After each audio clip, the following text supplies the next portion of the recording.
CHAPTER 16 The Ship In bed we concocted our plans for the morrow; but to my surprise, and no small concern, Queequeg now gave me to understand that he had been diligently consulting Yojo, the name of his black little god, and Yojo had told him 2 or 3 times over, and strongly insisted upon it every way, that instead of our going together among the whaling fleet in the harbor, and in concert selecting our craft, instead of this, I say, Yojo earnestly enjoined that the selection of the ship should rest wholly with me, inasmuch as Yojo proposed befriending us, and in order to do so, had already pitched upon a vessel, which, if left to myself, I, Ishmael, should infallibly light upon, for all the world as though it had turned out by chance; and in that vessel I must immediately ship myself, for the present irrespective of Queequeg. I have forgotten to mention that in many things Queequeg placed great confidence in the excellence of Yojo's judgment and surprising forecast of things, and cherished Yojo with considerable esteem, as a rather good sort of god, who perhaps meant well enough upon the whole, but in all cases did not succeed in his benevolent designs. Now this plan of Queequeg's, or rather Yojo's, touching the selection of our craft, I did not like that plan at all. I had not a little relied upon Queequeg's sagacity to point out the whaler best fitted to carry us and our fortunes securely. But as all my remonstrances produced no effect upon Queequeg, I was obliged to acquiesce, and accordingly prepared to set about this business with a determined rushing sort of energy and vigor, that should quickly settle that trifling little affair. Next morning early, leaving Queequeg shut up with Yojo in our little bedroom, for it seemed that it was some sort of Lent or Ramadan, or day of fasting, humiliation, and prayer with Queequeg and Yojo that day. How it was I never could find out, for though I applied myself to it several times, I never could master his liturgies and 39 articles.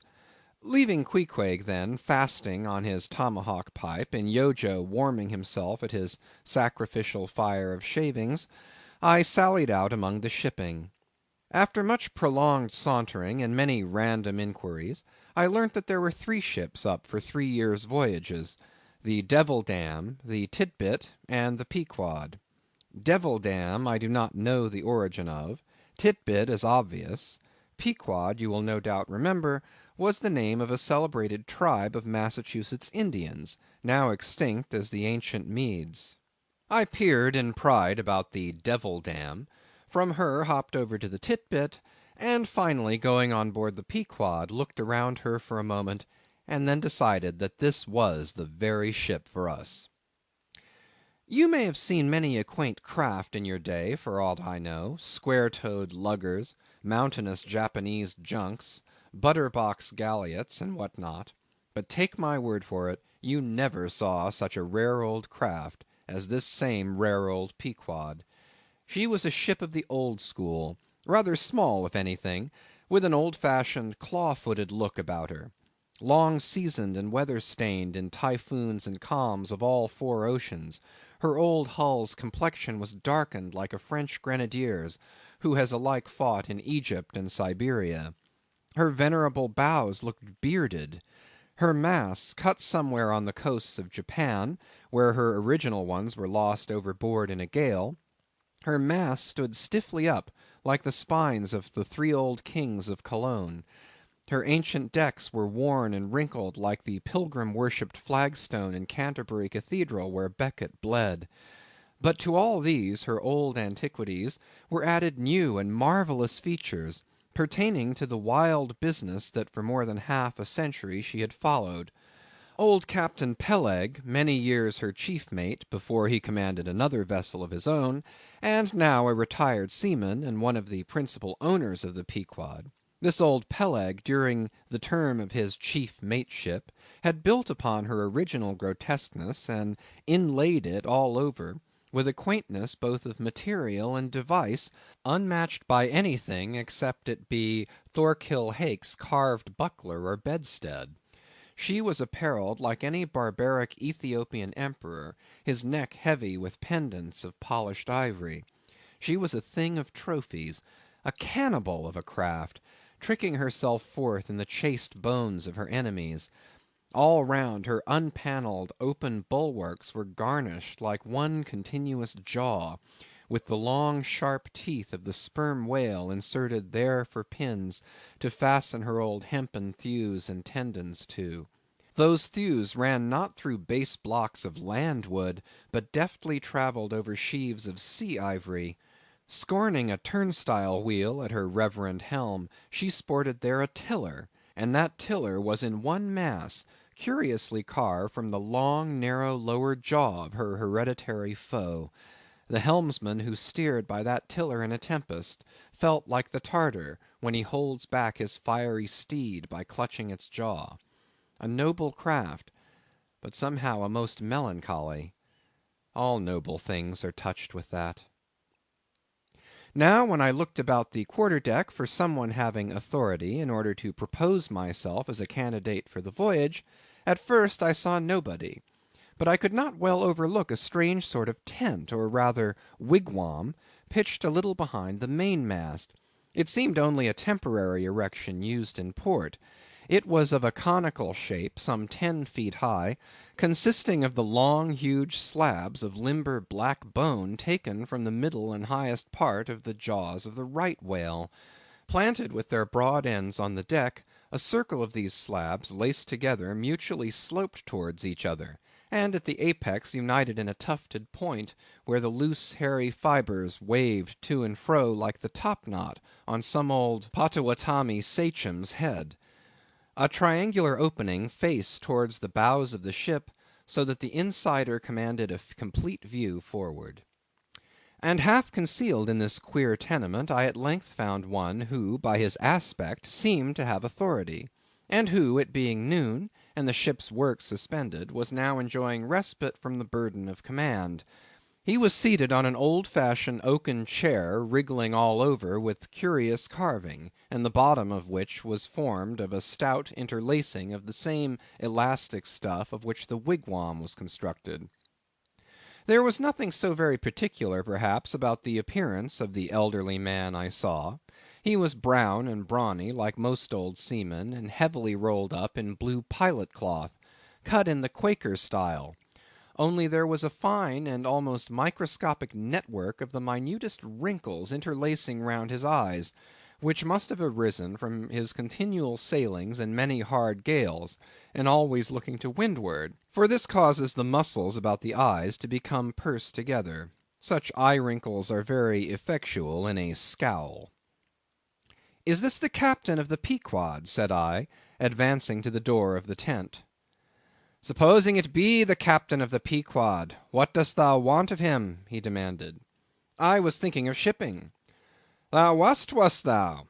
I see thou art no Nantucketer. Ever been in a stove boat?" "No, sir, I never have." "Dost know nothing at all about whaling, I dare say, eh?" "Nothing, sir, but I have no doubt I soon shall learn. I've been several voyages in the merchant service, and I think that—" "Merchant service be damned. Talk not that lingo to me. Dost see that leg? I'll take that leg away from thy stern if ever thou talkest of the marchant service to me again. Marchant service, indeed. I suppose now ye feel considerable proud of having served in those marchant ships. But flukes, man, what makes thee want to go a whaling, eh? It looks a little suspicious, don't it, eh? Hast not been a pirate, hast thou? Didst not rob thy last captain, didst thou? Didst not think of murdering the officers when thou gettest to sea?" I protested my innocence of these things. I saw that under the mask of these half humorous innuendos, this old seaman, as an insulated Quakerish Nantucketer, was full of his insular prejudices, and rather distrustful of all aliens unless they hailed from Cape Cod or the Vineyard. "But what takes thee a whaling? I want to know that before I think of shipping ye." "Well, sir, I want to see what whaling is. I want to see the world." "Want to see what whaling is, eh? Have ye clapped an eye on Captain Ahab?" "Who is Captain Ahab, sir?" "Aye, aye, I thought so. Captain Ahab is the captain of this ship?" "I am mistaken then. I thought I was speaking to the captain himself. Thou art speaking to Captain Peleg. That's who you're speaking to, young man. It belongs to me and Captain Bildad to see the Pequod fitted out for the voyage, and supplied with all her needs, including crew. We are part owners and agents. But as I was going to say, if thou wantest to know what whaling is, as thou tellest ye do, I can put ye in the way of finding it out before ye bind yourself to it past backing out. Clap eye on Captain Ahab, young man, and thou wilt find that he has only one leg. What do you mean, sir? Was the other lost by a whale? Lost by a whale? Young man, come nearer to me. It was devoured, chewed up, crunched by the monstrousest parmacetti that ever chipped a boat. Ah, ah. I was a little alarmed by his energy, perhaps also a little touched at the hearty grief in his concluding exclamation, but said as calmly as I could, "What you say is no doubt true enough, sir, but how could I know there was any peculiar ferocity in that particular whale, though indeed I might have inferred as much from the simple fact of the accident."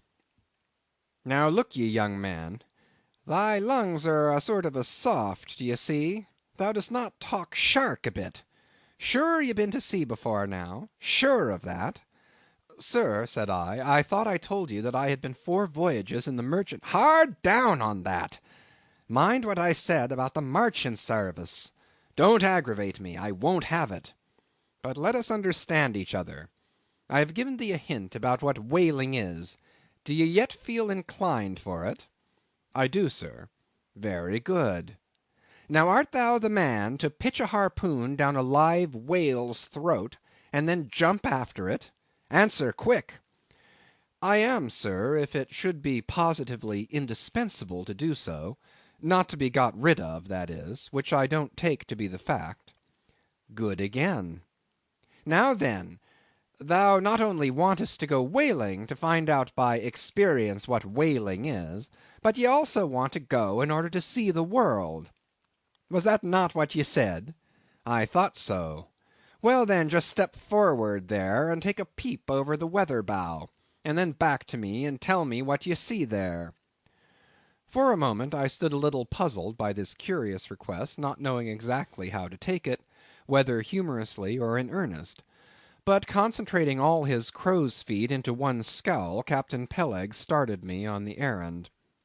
Going forward and glancing over the weather bow, I perceived that the ship swinging to her anchor with the flood tide was now obliquely pointing towards the open ocean.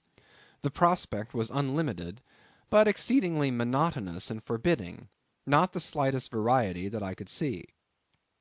"Well, what's the report?" said Peleg when I came back. "What did ye see?" "Not much," I replied, "nothing but water. Considerable horizon, though, and there's a squall coming up, I think." "Well, what dost thou think, then, of seeing the world? Do you wish to go round Cape Horn to see any more of it, eh? Can't you see the world where you stand?" I was a little staggered, but go a whaling I must, and I would, and the Pequod was as good a ship as any, I thought the best, and all this I now repeated to Peleg. Seeing me so determined, he expressed his willingness to ship me. "And thou mayest as well sign the papers right off," he added. "Come along with ye." And so saying, he led the way below deck into the cabin. Seated on the transom was what seemed to me a most uncommon and surprising figure. It turned out to be Captain Bildad, who, along with Captain Peleg, was one of the largest owners of the vessel, the other shares, as is sometimes the case in these ports, being held by a crowd of old annuitants, widows, fatherless children, and chancery wards, each owning about the value of a timber head, or a foot of plank, or a nail or two in the ship. People in Nantucket invest their money in whaling vessels the same way that you do yours in approved state stocks bringing in good interest. Now Bildad, like Peleg, and indeed many other Nantucketers, was a Quaker, the island having been originally settled by that sect; and to this day its inhabitants in general retain in an uncommon measure the peculiarities of the Quaker. only variously and anomalously modified by things altogether alien and heterogeneous. For some of these same Quakers are the most sanguinary of all sailors and whale hunters. They are fighting Quakers. They are Quakers with a vengeance. So that there are instances among them of men who, named with Scripture names, a singularly common fashion on the island, and in childhood naturally imbibing the stately dramatic thee and thou of the Quaker idiom, still from the audacious daring and boundless adventure of their subsequent lives, strangely blend with these unoutgrown peculiarities a thousand bold dashes of character not unworthy of a Scandinavian sea king or a poetical pagan Roman.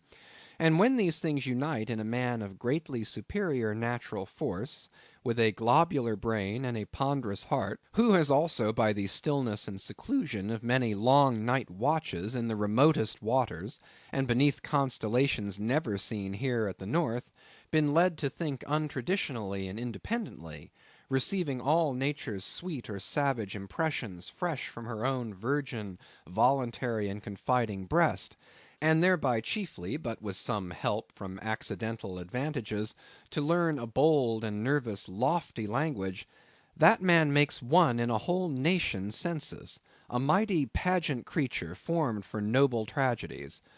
Nor will it at all detract from him, dramatically regarded, if either by birth or other circumstances he have what seems a half wilful overruling morbidness at the bottom of his nature. For all men tragically great are made so through a certain morbidness. Be sure of this, O young ambition, all mortal greatness is but disease. But as yet we have not to do with such a one, but with quite another, and still a man who, if indeed peculiar, it only results again from another phase of the Quaker, modified by individual circumstances. Like Captain Peleg, Captain Bildad was a well-to-do, retired whaleman.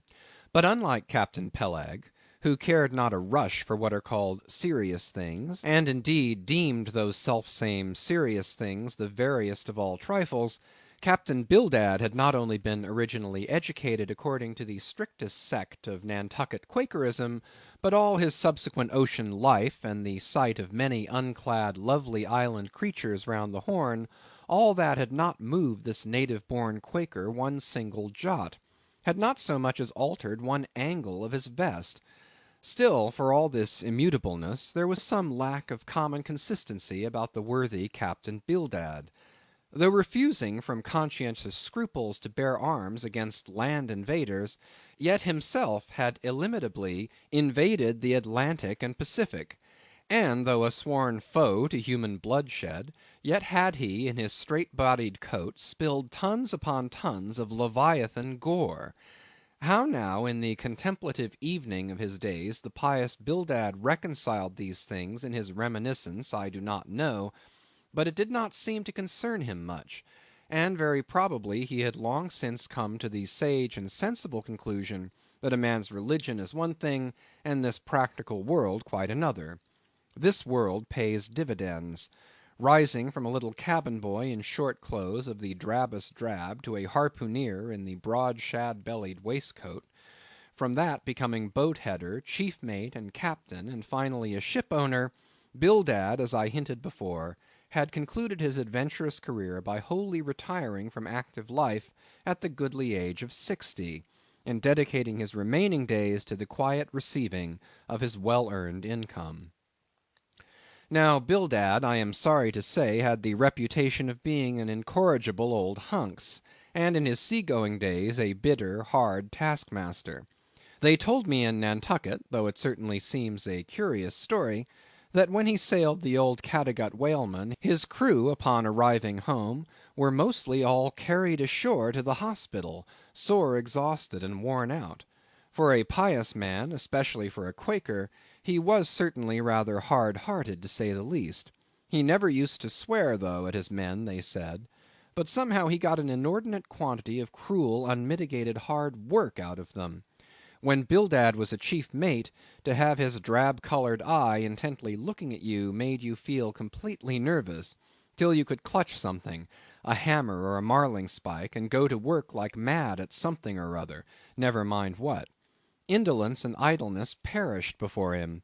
His own person was the exact embodiment of his utilitarian character. On his long, gaunt body he carried no spare flesh, no superfluous beard, his chin having a soft, economical nap to it, like the worn nap of his broad-brimmed hat. Such, then, was the person that I saw seated on the transom when I followed Captain Peleg down into the cabin. The space between the decks was small, and there bolt upright sat old Bildad, who always sat so, and never leaned, and this to save his coat tails. His broad brim was placed beside him, his legs were stiffly crossed, his drab vesture was buttoned up to his chin, and spectacles on nose, he seemed absorbed in reading from a ponderous volume. "Bildad!" cried Captain Peleg. "At it again, Bildad, eh? You've been studying those Scriptures now for the last 30 years, to my certain knowledge. How far you get, Bildad?"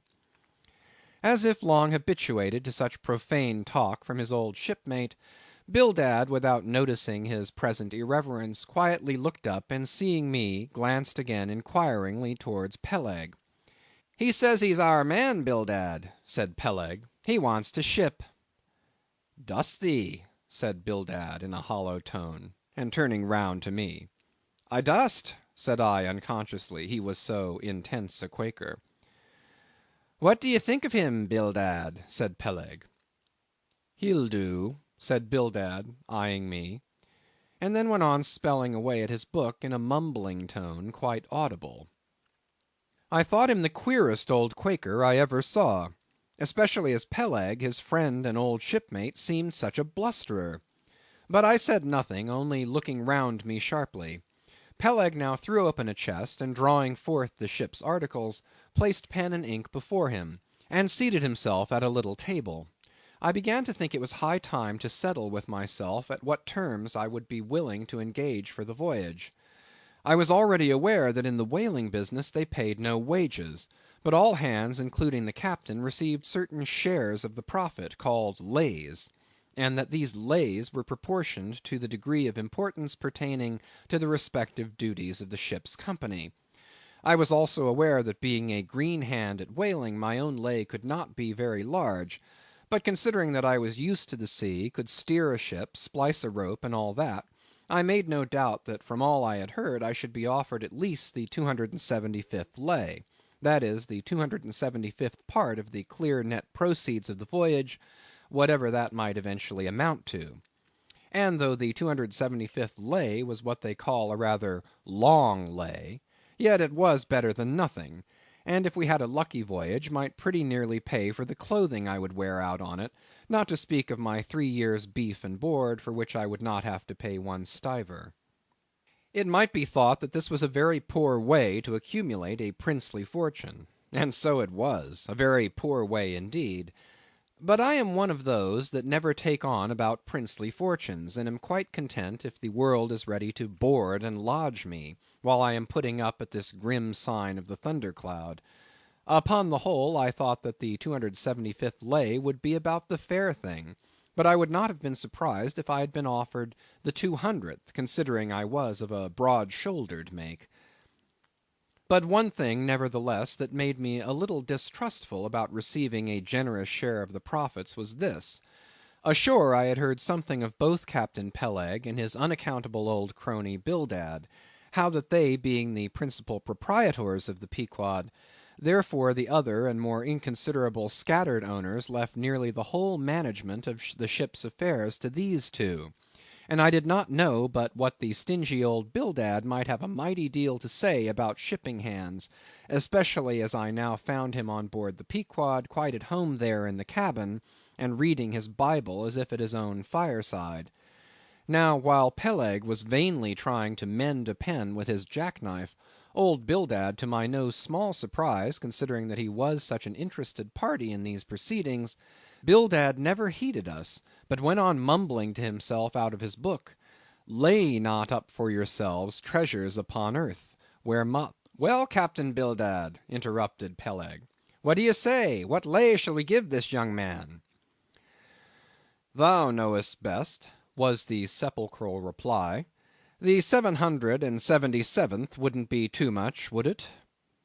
Where moth and rust do corrupt, but lay—" Lay, indeed, thought I, and such a lay! The 777th? Well, old Bildad, you are determined that I, for one, shall not lay up many lays here below, where moth and rust do corrupt. It was an exceedingly long lay, that indeed; and though from the magnitude of the figure it might at first deceive the landsman, yet the slightest consideration will show that though 777 is a pretty large number, yet when you come to make a tenth of it, you will see, as I say, that the 777th part of a farthing is a good deal less than 777 gold doubloons, and so thought I at the time. "I blast your eyes, Bildad," cried Peleg, "thou dost not want to swindle this young man; he must have more than that." 777th, again said Bildad, without lifting his eyes, and then went on mumbling, "For where your treasure is, there will your heart be also." "I am going to put him down for the 300th," said Peleg. "Do ye hear that, Bildad? The 300th lay, I say." Bildad laid down his book, and turning solemnly towards him, said, "Captain Peleg, thou hast a generous heart, but thou must consider the duty thou owest to the other owners of this ship, widows and orphans, many of them; and that if we too abundantly reward the labors of this young man, we may be taking bread from those widows and those orphans. The 777th lay, Captain Peleg." "Thou Bildad!" roared Peleg, starting up and clattering about the cabin. "Blast ye, Captain Bildad, if I had followed thy advice in these matters, I would afore now had a conscience to lug about that would be heavy enough to founder the largest ship that ever sailed round Cape Horn." "Captain Peleg," said Bildad steadily, "thy conscience may be drawing 10 inches of water, or 10 fathoms, I can't tell; but as thou art still an impenitent man, Captain Peleg, I greatly fear lest thy conscience be but a leaky one, and will in the end sink thee foundering down to the fiery pit, Captain Peleg." "Fiery pit! Fiery pit! Ye insult me, man; past all natural bearing ye insult me. It's an all-fired outrage to tell any human creature that he's bound to hell. Flukes and flames, Bildad, say that again to me, and start my soul bolts, yes, I'll swallow a live goat with all his hair and horns on. Out of the cabin, ye canting, drab-colored son of a wooden gun. A straight wake with ye." As he thundered out this, he made a rush at Bildad, but with a marvellous oblique sliding celerity, Bildad for that time eluded him. Alarmed at this terrible outburst between the two principal and responsible owners of the ship, and feeling half a mind to give up all idea of sailing in a vessel so questionably owned and temporarily commanded, I stepped aside from the door to give egress to Bildad, who, I made no doubt, was all eagerness to vanish before the awakened wrath of Peleg. But to my astonishment he sat down again on the transom very quietly, and seemed to have not the slightest intention of withdrawing. He seemed quite used to the impenitent Peleg and his ways. As for Peleg, after letting off his rage as he had, there seemed no more left in him, and he too sat down like a lamb, though he twitched a little as if still nervously agitated. "Whew!" he whistled at last. "The squall's gone off to leeward, I think. Bildad, thou used to be good at sharpening a lance. Mend that pen, will ye? My jackknife here needs the grindstone. That's he, thank ye, Bildad. Now then, my young man, Ishmael's thy name, didn't you say? Well then, down you go here, Ishmael, for the 300th lay." "Captain Peleg," said I have a friend with me who wants to ship too. Shall I bring him down to morrow?" "To be sure," said Peleg. "Fetch him along, and we'll look at him." "What lay does he want?" groaned Bildad, glancing up from the book in which he had again been burying himself. "Ah, never mind about that, Bildad," said Peleg. "Has he ever whaled at any?" turning to me. "Killed more whales than I can count, Captain Peleg." "Well, bring him along then." and after signing the papers, off I went, nothing doubting but that I had done a good morning's work, and that the Pequod was the identical ship that Yojo had provided to carry Queequeg and me round the Cape. But I had not proceeded far when I began to bethink me that the captain with whom I was to sail yet remained unseen by me, though indeed in many cases a whale ship will be completely fitted out, and receive all her crew on board ere the captain makes himself visible by arriving to take command; for sometimes these voyages are so prolonged, and the shore intervals at home so exceedingly brief, that if the captain have a family, or any absorbing concernment of that sort, he does not trouble himself much about his ship in port, but leaves her to the owners till all is ready for sea. However, it is always as well to have a look at him before irrevocably committing yourself into his hands. Turning back, I accosted Captain Peleg, inquiring where Captain Ahab was to be found. "And what dost thou want of Captain Ahab? It's all right enough, thou art shipped." "Yes, but I should like to see him." "But I don't think you wilt be able to at present. I don't know exactly what's the matter with him, but he keeps close inside the house, a sort of sick, and yet he don't look so. In fact, he ain't sick, but no, he isn't well either. Anyhow, young man, he won't always see me, so I don't suppose he will thee. He's a queer man, Captain Ahab, so some think, but a good one. Oh, thou'lt like him well enough, no fear, no fear. He's a grand, ungodly, godlike man, Captain Ahab. Doesn't speak much, but when he does speak, then you may well listen. Mark ye, be forewarned. Ahab's above the common.